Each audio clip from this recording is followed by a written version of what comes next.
আসসালামু আলাইকুম। সবাইকে শুভেচ্ছা অভিনন্দন। আশা করি আপনারা সবাই ভালো আছেন। আলহামদুলিল্লাহ আমিও ভালো আছি।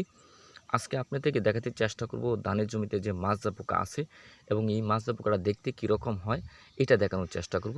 দেখেন আমার ক্যামেরার সামনে যে এই পোকাটা দেখতেছেন, এই যে একটা পোকা, এইটা হচ্ছে ধানের মাজরা পোকা এবং এটা ধানের মাজরা পোকার মা পোকা।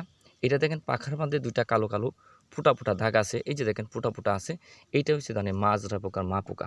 এইটা আপনি ফসলে ক্ষতি করতে পারে না, কিন্তু এটা বংশ বিস্তার করার জন্য সহায়তা করে। যেরকম আমি দেখাই, এই যে দেখানোর চেষ্টা করছি, এটা করে কি ধান গাছের পাতার নিচের অংশে বসে, ধান গাছের পাতার নিচের অংশে বসে সে ডিম পাড়ে। ডিম পাড়ার পরে ওই ডিম থেকে কিন্তু কীড়া বের হয়, ওই কীড়াটাই কিন্তু আপনার ফসলে ক্ষতি করে।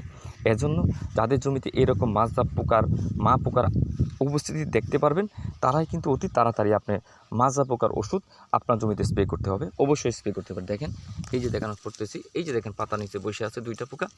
এজন্য যাদের এই জমিতে এরকম দেখবেন মাজরা পোকার মা পোকা উপস্থিতি আছে, তারা অতি দ্রুত কিন্তু ব্যবস্থা নিতে হবে। এর জন্য আপনি এই পোকার জন্য আপনারা নিতে পারেন ইনসিপিউ। ইনসিপিউ একটা ওষুধ, এটা প্রতি 40 মিলি ওষুধ আপনার 33% জায়গাতে যদি আপনার 66 লিটার পানির সাথে ভালো করে মিশিয়ে যদি আপনি ঘাস বীজে স্প্রে করতে পারেন, তাহলে আমি আশা করতেছি আপনার 3 থেকে 4 সপ্তাহ আপনার জমিতে কোনো মাজরা পোকা থাকবে না। তো ধন্যবাদ সবাইকে সাথে থাকার জন্য। আসসালামু আলাইকুম।